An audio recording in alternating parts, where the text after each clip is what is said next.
Hey, y'all. Thanks for joining me today. I'm Andrew Hayes with the Alliance, and it's noon. So we have a tornado siren test Mondays at noon. I forgot about that. All right. So anyway, the weather's good. We just need a little bit more rain. Uh, and I wanted to talk about the Trump presidency. We started off good. We he he rolled back a lot of Biden's nonsense, but uh, after the first couple weeks, it's starting to all starting to fall apart. And we know about we kind of knew his position on tariffs, and as part of a package deal. Um, that's not good. It's not free market. People talk. I talked to a friend last night. It's like, well, you can't have free markets and free trade when other people have slave labor. Absolutely you can. Absolutely you can. Just because that this left-wing idea that because there's injustice somewhere that means there's no justice anywhere, that's bullcrap. If they send here's well, look, and I've talked about tariffs, and that's not what I want this show to be about. We want to move on, but just real quick, because I didn't get to say it to him last night. Uh, we had to go, but if another country sends things to you for free, why is that bad? They're sending it to you for free. I don't think anybody would have a problem if, I guess, like always, the labor unions would and the automakers would. But other than that, if Japan or China or whoever just wanted to send us uh, cars, just brand new free cars, um, that'd be amazing. Um, well, they're not doing that, but they're sending it. They want to send them to us for cheap. So how is that ripping us off? Um, and the counterpoint is, well, they have high tariffs on us. Well, all right, but that's hurting their citizens. That means that their citizens, their people, can't buy things made here. Um, that doesn't. Taxes hurt everybody, uh, but the brunt of it is paid, and the brunt of the pain is usually felt by the consumer. There's always exceptions, but anyway, moving down the list, tariffs. That was part of the package deal. So you take some bad with the good. Um, but he's talked about he's talked. I saw a clip of him talking about again sensible gun control. Um, I don't remember the details too much on that. If you remember that, I saw it in the bunker. If you remember that, put it in the chat or put it in the comments somewhere. Um, and then of course last week or the week before, we had the failure to secure peace. Um, Maybe some headway has been made on that. I've heard talks about it. Um, but I mean, the like we talk about, and I hear a lot of talk about that Zelensky really isn't a player at the table, and that Zelensky isn't holding any cards. Uh, well, I mean, he still kind of is. If he doesn't want to come to the table, uh, then they keep fighting. Uh, that's that's how that works, and I think this is the idea. This was the idea back in 22. Is that um, if is that Russia wins this fight. Russia wins the fight between Ukraine and Russia. Russia wins. But if we send them a lot of weapons, Ukraine, that is, then that prolongs the fight. And so really it's just a matter of how long Ukraine is uh, able to hold off the inevitable, and it's a matter of how quickly the casualties come. Um, without that weaponry, uh,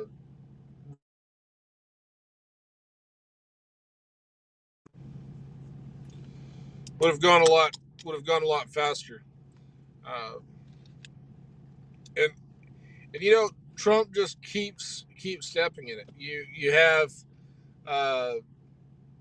he wants to primary Thomas Massey and what possibly Rand Paul, the best men in Congress, are the most conservative and the best guys in Congress are the ones that he has picked out to primary. Uh, it's bonkers, guys, and I hope I'm still here. I've got to get, uh, I guess, a different phone. Um, had a call come through, and now I'm looking at a frozen image of myself, so I can't tell. Uh, the one primary Thomas Massey is nuts. Uh, Thomas Massey was one of the guys that stood up and defended Trump when nobody else was interested. And when you had when Russiagate broke in like what 2016, 2017, Thomas Massey was a guy that's like, oh, that's not true, and nobody else wanted to say anything. Marco Rubio didn't say anything. Lindsey Graham didn't say anything. It was Thomas Massey, because Thomas Massey is principled and he's about the truth, whether he likes you or doesn't like you. And I don't think that's one of these weird things about politics. And I was talking with a guy about it the other night. Uh, is that what makes politics work is building relationships. That you have to go up to the state capitol house and you have to make friends with people. You want people to like you. Um, and for a guy like Thomas Massey, like doesn't enter into the equation. Um, he took an oath to defend the Constitution. He's committed to free markets, and so he's going to argue for the Constitution and for free markets. And when you're on the right side of that, then he's going to be on your side. And if you're not, he's not. It's not about being your friend, which you know, uh, there's there's something to be said for that. If you can uh, say things in a more diplomatic way, so that you don't unnecessarily hack people off. Um, but at the end of the day, Massey doesn't care. I don't think he's. It's not about him liking you, and I don't think he cares if you like him. Uh, he's there to uphold the Constitution and promote liberty, um, and to heck with the rest of it. Um, and now this is just one thing after another that the Trump presidency is really just falling apart. And I think I made I made a post on this, and one guy commented and he said, "Good." Like, no, it's not good. It's terrible. It's terrible. Trump was supposed to be the silver lining, our last best chance, um, and it's all going to heck. He's opened up conflict in Yemen. That he's going to attack the Houthi rebels, and what's crazy is I think there's been a year going on for like 5 or 10 years in Yemen, and you can go back as little as uh, 2 years ago, and like I'm not sure how they did it with AI or what have you, but they searched ABC, CBS, CNN, and MSNBC, and there was one news story in an entire 12-month period, uh, between those four stations, there was one news story about Yemen, one. And, but it's been a fight for years. Um, Saudi Arabia wants to keep uh, Yemen divided, is what I understand. The guy to go to on this is Scott Horton. Scott Horton, the is it Anti-War Radio, antiwar.com. He has a podcast there, the Scott Horton Show. But he gets way deep into the weeds in foreign policy, especially the Middle East, um, and he's really good at it. But man, why we need to go over there and start lobbing bombs? Um, it's they're acts of war. We're committing acts of war without a declaration of war, and from what I can read in the Constitution, that's not legal. Uh, that's unconstitutional. Uh, and then the biggest story of all, uh, the one that is just so much fun, is a Columbia student, former student. It's unclear.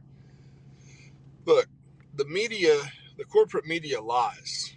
Uh, the government lies too.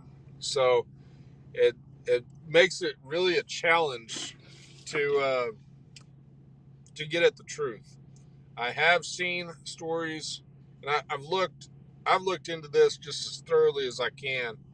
Um, but I've seen where he's a graduate student and he is currently enrolled in classes. I've also seen where he is not. We know his name is Mahmoud Khalil, and he worked for the British government, uh, some kind of diplomat or what have you. He had a security clearance with the British government. I think that was in 2021, 22. A year or so back, he came to the United States.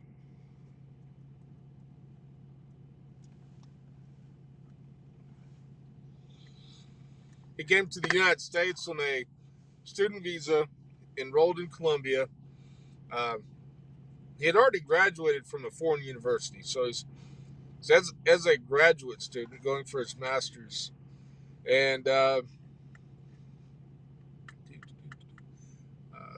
since then, he has married an American woman. They're expecting a baby in April, possibly early May. I don't know. 8 months pregnant. And his status has been upgraded to a permanent resident. So uh, now he's been in some groups that have. It's really unclear what the charge is.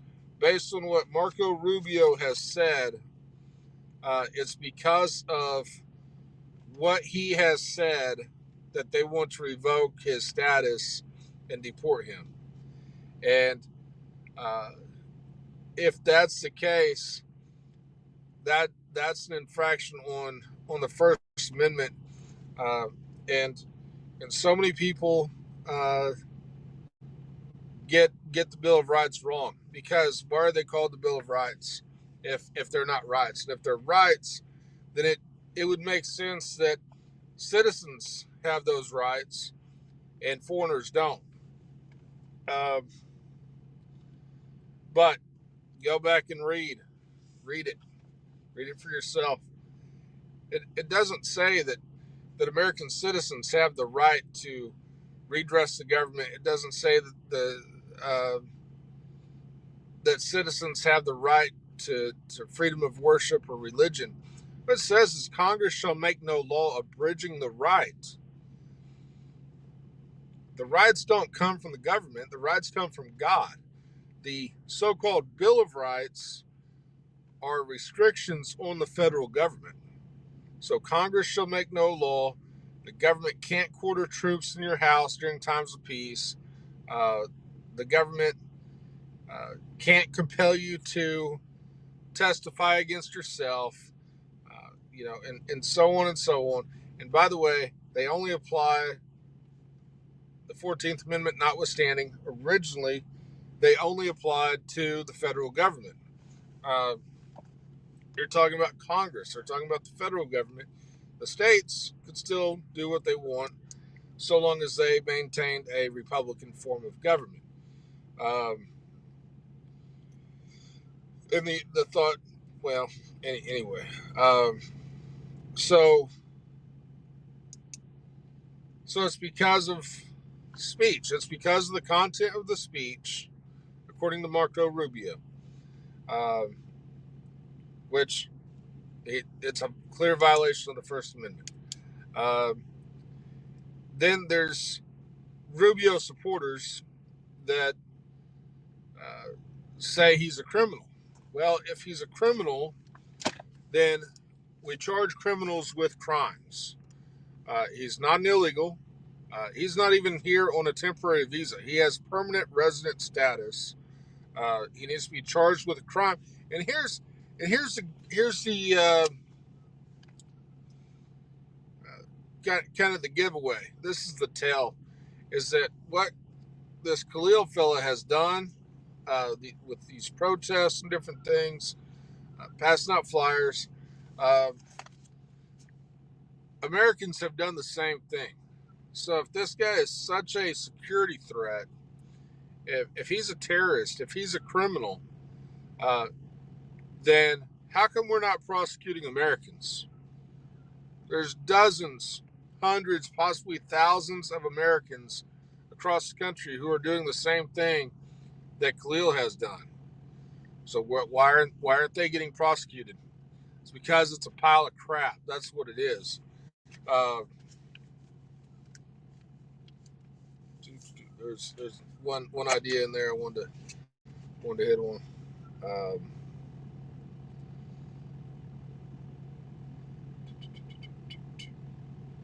the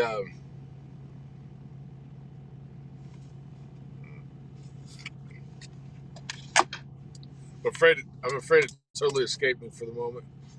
Um, but they won't say, like, I would like to. Oh, the incitement to violence. There's arguments of that he incited violence at these protests. One idea is that he organized protests that then turned violent. All right, and Donald Trump, of all people, of anybody on the planet, should understand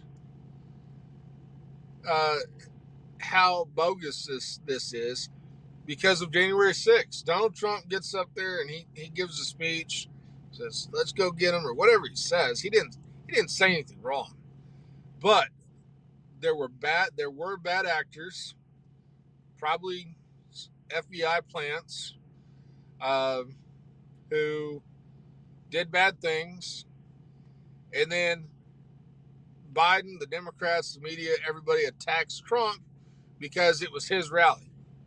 You cannot be responsible. You're not responsible for the bad actions of others because of what you said.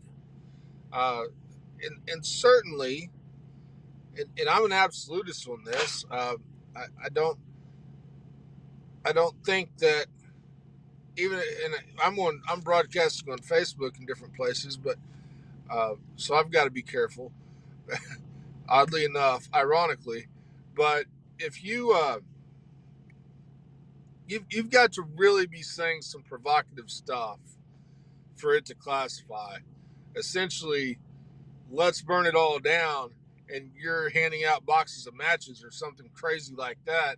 All right, now that I can see the argument of that being incitement to violence or what have you, um, but that's not what happened either with Trump, and if it did happen with Khalil, you would think that the evidence would be forthcoming, and they're not showing that.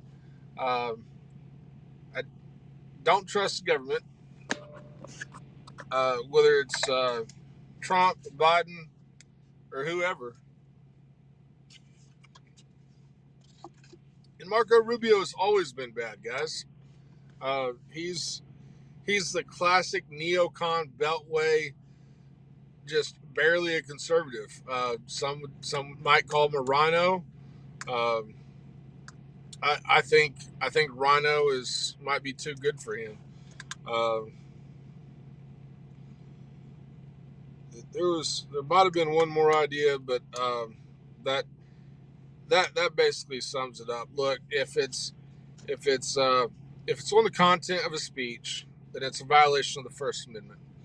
If if he's actually a criminal, then it's a violation of the Sixth Amendment because they're not bringing charges and they're not putting him on trial, which he's entitled to if you're going to charge him with a crime. Which brings up a tricky question: what to do about illegals? Um, I was talking with my friend Ricky, and it's like, man, I don't know how to get away from it. You know, sometimes, guys, I hold a position, and I hold it because I think it's right. I don't go to the position that I want to go to. I go to the position that I think is right, and sometimes that's despite not wanting to hold that position. Uh, but you're bound to it. You're bound to go to where what you think is right, whether you want to or not. Uh, it's like I'm looking for a way out, but I can't find it. The idea is like, yeah, coming into the country itself is a crime. Uh, why should they not get a trial? And here's why. Look, because uh, you have an accusation uh, that somebody is a criminal. How do we know? How do we know that they're a criminal? How do we sort that out? Because until there's a trial, uh, all it is an accusation, like Brent Kavanaugh. Uh,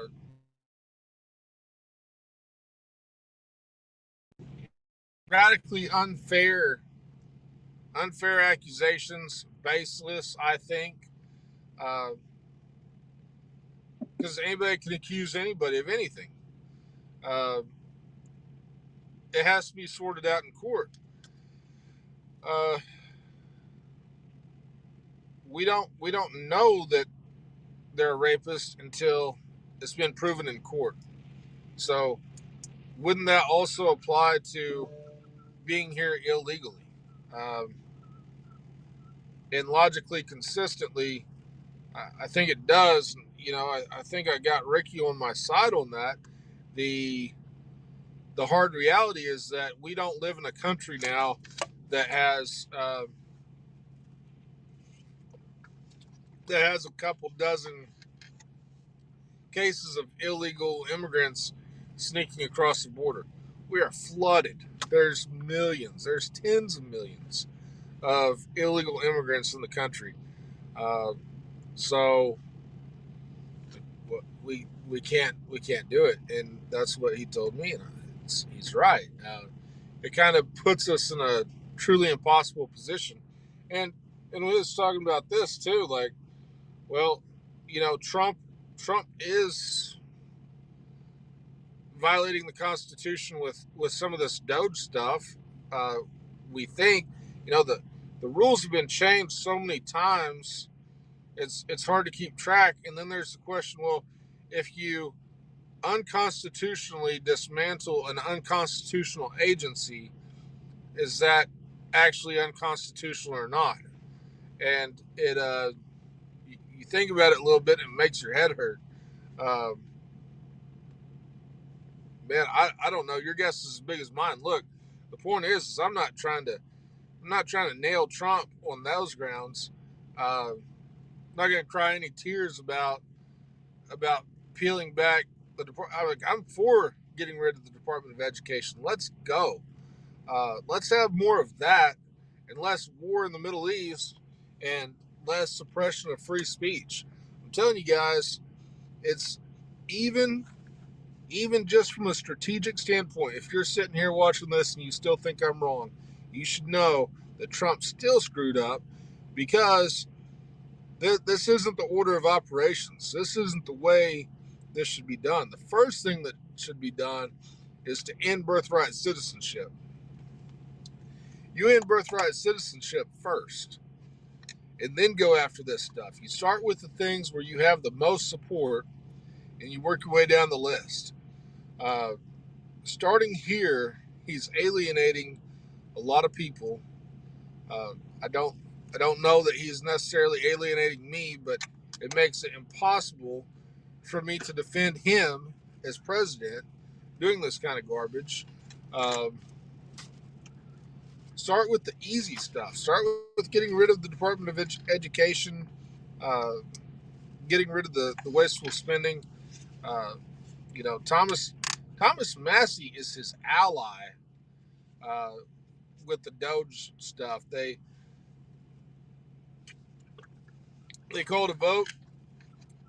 Thomas Massey put forward a bill to actually implement the Doge cuts, and all the Republicans.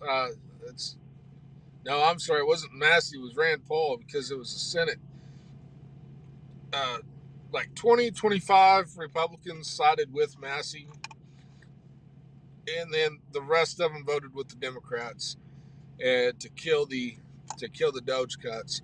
But nevertheless, Massey is uh, is in line and allied with Rand Paul on that, and that goes back to Trump running his mouth about primarying Thomas Massey. It's bonkers. Um, and where does this come from? I think it's Marco Rubio. The guy's a snake. He's always been a snake. Um, we went through this last time, and everybody said, "Well, he's smarter now. He's learned. He's got it figured out." And we have some great people. We have some great people in the right places. I'm telling you, like Kennedy. I wouldn't want Kennedy anywhere else in government except exactly where he's at. It's a good spot for him. Uh, Tulsi Gabbard, she's terrible in economics, but she's good where she's at. She's probably the best. I don't know. I think I could probably find somebody better, but you know what? In the world of politics, she's the best that the world of politics has to offer. Um, and Elon Musk. Uh, there was I don't know how you would look it up to find it. I'm just kind of telling you this. Now, Elon Musk is a free speech guy, and there was a press conference. Uh, Trump and Elon Musk are standing in front of a Tesla truck. They're talking about how the left. I saw it Twitter. I saw it on Twitter, but it was on True Social. Trump's tweet about how the left is illegally boycotting Tesla. What the hell? You can't illegally boycott something. Um,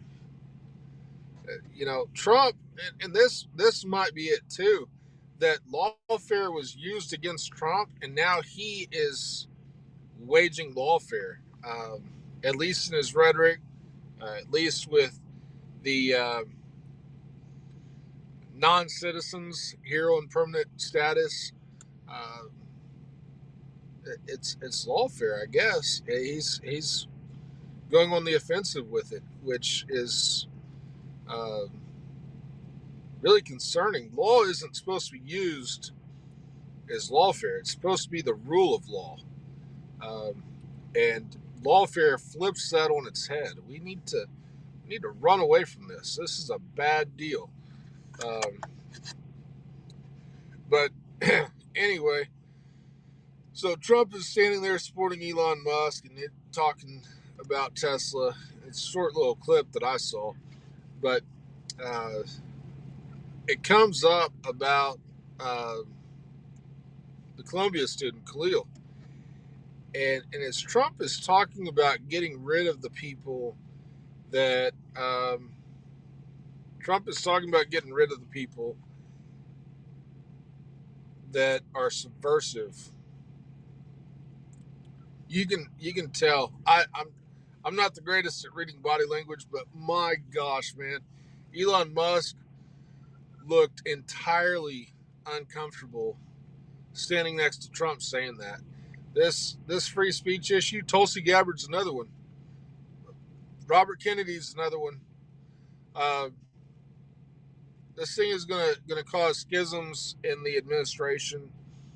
If we don't get this fixed, I think it's gonna cause more problems in the future. Um,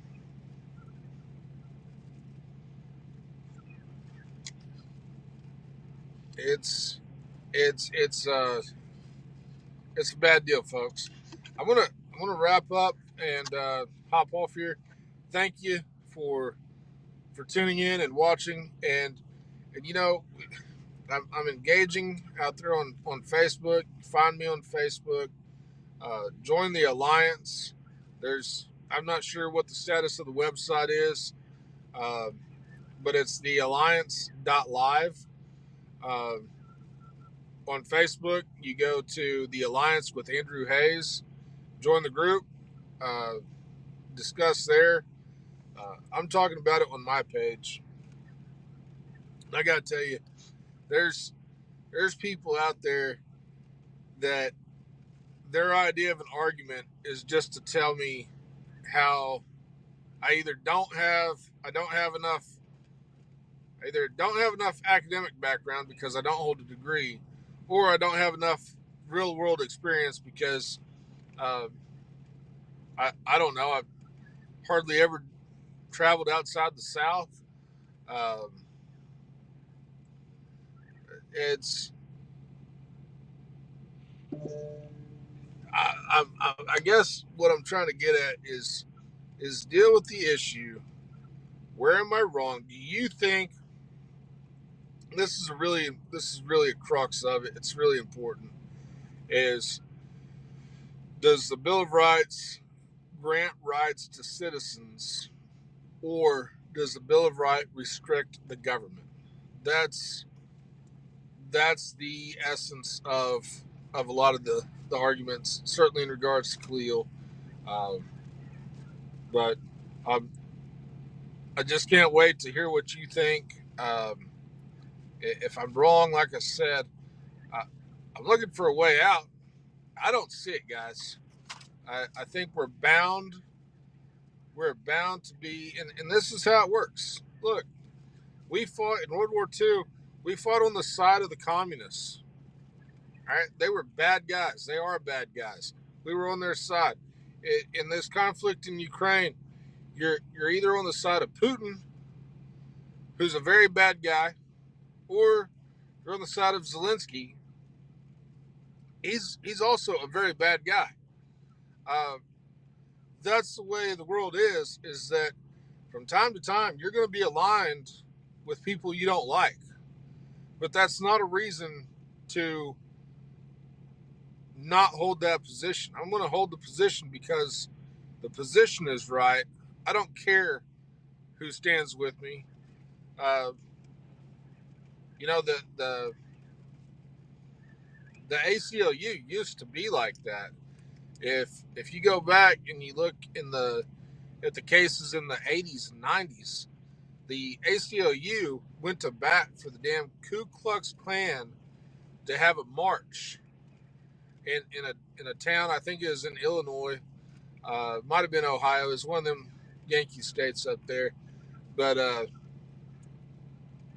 the ACLU went to bat for the Ku Klux Klan, uh, not because they agreed with the Klan. They were never like that. They've always been a little bit on the left.